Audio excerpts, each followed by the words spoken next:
Okay. మన ప్రభువును రక్షకుడైన యేసుక్రీస్తునామని బట్టి మీకు అందరికీ వందనాలు చెల్లిస్తున్నాను. ప్రియమైన దేవుని బిడ్డలారా, గత వీడియోలో ఇస్సాకు కుమారులైనటువంటి ఇద్దరు, ఏసావు, యాకోబు.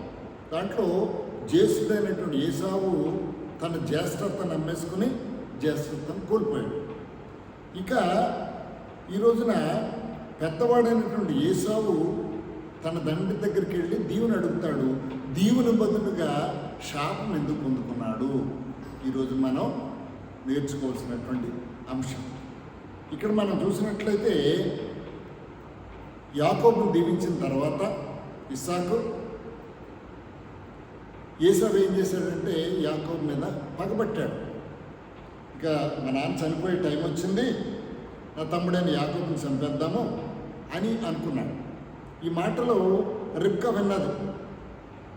యాకోబుని పిలిపించి, అరే బాబు, ఇద్దరు ఒకసారి చనిపోవడానికి మీ అన్న నిన్ను చంపేసేలా ఉన్నాడు, కాబట్టి నువ్వు నా మాటలు విని నువ్వు ఇక్కడి నుంచి వెళ్ళిపో.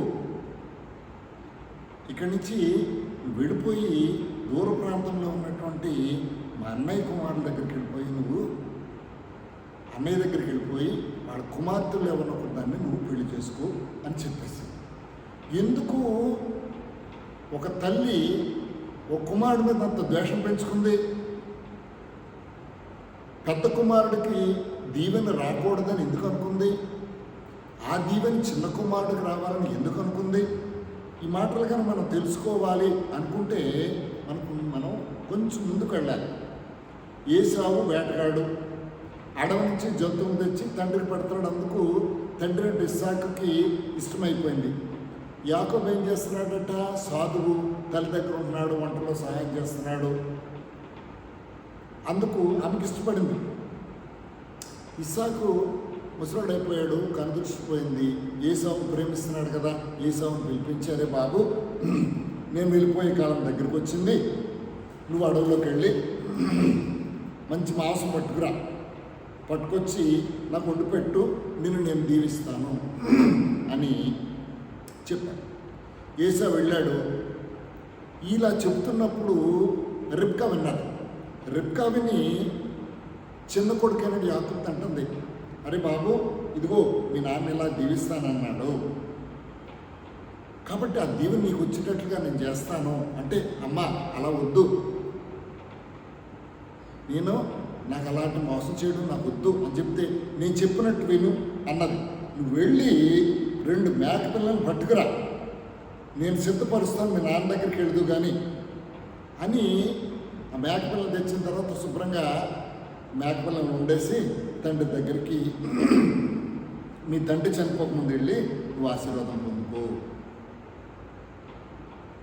ఇప్పుడు అన్న ఎర్రగా ఉంటాడు, ఒంటి నిండా వెంట్రుకలు ఉంటాయి, నేను అలాగే నన్ను పోలుస్తాడేమో నాన్న అంటే నువ్వేం చేయాలంటే,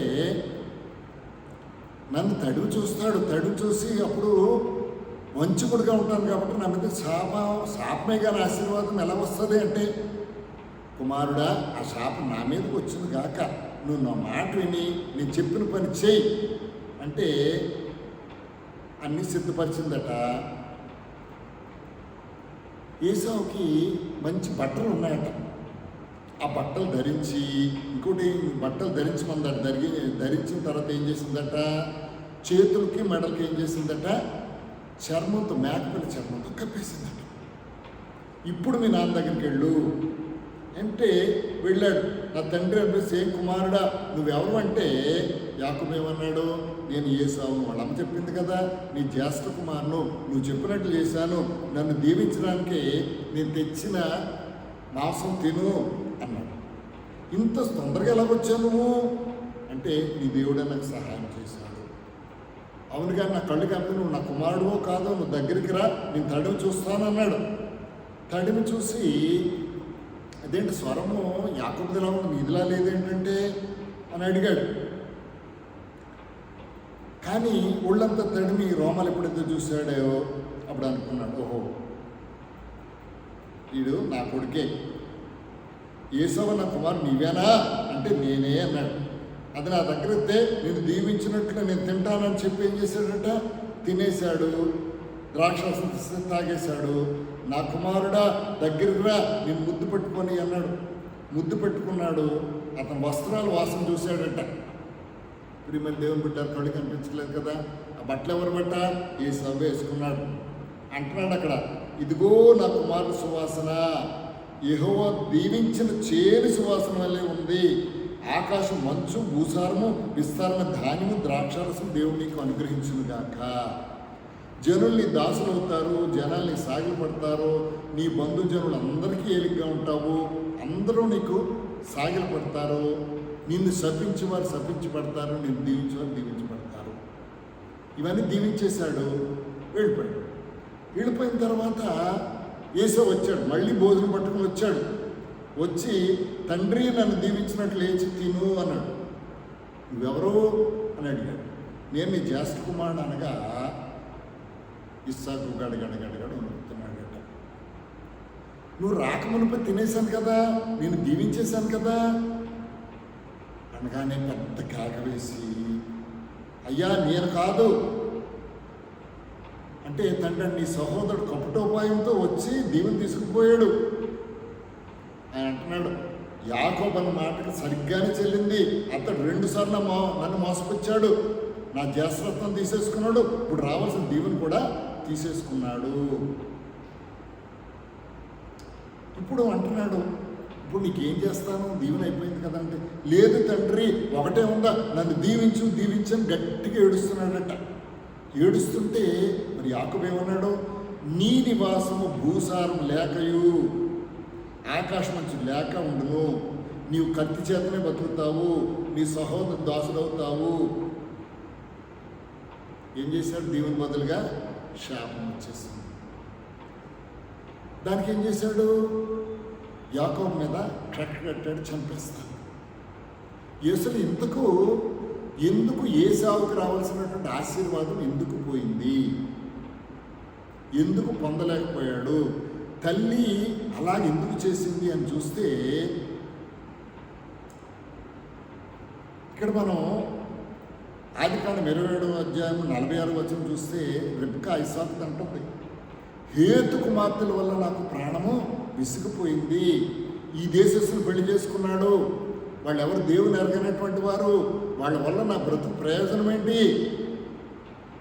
అంటే, ఇష్టము తల్లిదండ్రులకు ఇష్టం లేనటువంటి దేవుని బిడ్డలు కానటువంటి వాళ్ళు చేసుకుని తల్లికి తండ్రికి చాలా. ఇక్కడ చూస్తే రెబ్కా ఇస్సాకుతో చెప్తుంది. ఇక్కడ అప్పుడేమైంది? 28వ అధ్యాయం మొదటి వచనం చూస్తే ఇస్సాకు యాకోబును పిలిపించి, నువ్వు కనాను కుమార్తెలు ఎవరిని వివాహం చేసుకోకూడదు, పద్దన్నరాంలో ఉన్న నీ తల్లి తండ్రిని బెతుయేలు ఇంటికి వెళ్ళి నీ తల్లి సహోదరుడు లాబానుకు మాత్రం ఒకదాన్ని వివాహం చేసుకో. సర్వశక్తి గల దేవుడు నిన్ను ఆశీర్వదించి అనేక జన్మల నుండి సంతానాన్ని అభివృద్ధి చేస్తాడు. నీ పరవాసమైన దేశము ఆ దేవుడు అబ్రహాంకి ఇచ్చిన దేశానికి స్వాస్థ్యంగా చేసుకున్నట్లు నీ సంతానం కూడా స్వాస్థ్యంగా చేస్తాడు. కాబట్టి నేను చెప్పినట్లు చెయ్యి. ఇంకా ఏసావు ఏం చేశాడట?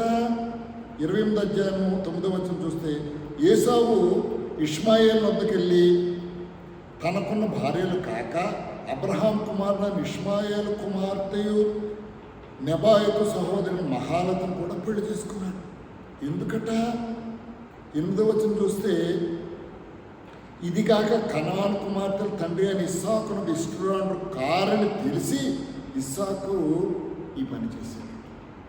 అంటే తల్లిదండ్రులకు ఇష్టం లేకపోయినా చేసుకున్నాడు. అందుకేమైపోయింది? తండ్రికి కోపం వచ్చింది, తల్లికి కూడా విసిగెత్తిపోయింది. ఆ కోడలు ఎవరు మాట్లాడట్లా, దేవుని సన్నిధిలో ప్రార్థన చేయడానికి రాట్లా. అందుకు ఏం చేసిందట? ఏసావుకు రావాల్సిన ఆశీర్వాదాన్ని తన చిన్న కుమారుడైన ఇస్సాకు రావడానికి ప్రయత్నం చేసింది. అలాగున ఎప్పుడైతే తల్లిదండ్రులకు వ్యతిరేకమైపోయాడో, వ్యతిరేకమైన వివాహం చేసుకున్నాడో, రావాల్సినటువంటి దీవెన ఏమైపోయిందట? తల్లి తప్పించేసింది. ప్రియమైన దేవుని బిడ్డలారా, అందుకే సామెతల గ్రంథంలో చెప్తున్నాడు, నీ తల్లి మాట విను, నీ తండ్రి మాట విను, నీ తల్లికి తండ్రికి దుఃఖం పుట్టించుకో. ఎప్పుడైతే దుఃఖం పుట్టిస్తారో వాడికి ఆశీర్వాదాలు రావు. తల్లిదండ్రులు కన్నా దుఃఖం పుట్టిస్తే శాపాలు వచ్చేస్తాయి. కాబట్టి ప్రియమైన దేవుని బిడ్డలారా, ఒకటి జ్ఞాపకం చేసుకోండి, నీ తల్లిని కానీ తండ్రిని కానీ విసిగించొద్దు. తల్లి మాటను తండ్రి మాటను జవదాటొద్దు. వాళ్ళు మీ మేలు కొరకు ఒకవేళ కొట్టినా తిట్టినా బ్రతిమాలను ఏది చేసినా మీ మేలు కొరకు చేస్తారు.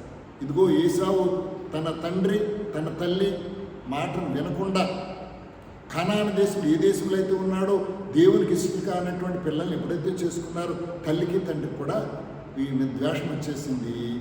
ఆశీర్వాదానికి బదులుగా ఏమొచ్చేసిందట? శాపం వచ్చేసింది. కాబట్టి మన తల్లిదండ్రుల మాట విందాం, ఆశీర్వాదాన్ని పొందుకుందాం. ఈ మాటలు దేవుడు దీవించును గాక. ఆమేన్. ప్రియమైన దేవుని బిడ్డలారా, ఈ వాక్యం మీకు నచ్చినట్లయితే లైక్ చేయండి, ఎవరికైనా పంపించాలనుకుంటే షేర్ చేయండి. అనుదినం ఈ వాక్యం కావాలంటే సబ్స్క్రైబ్ చేసుకోండి. ఈ మాటలు దేవుడు దీవించును గాక. చిన్న ప్రార్థన చేస్తే నాతో ఏకీభవించాను.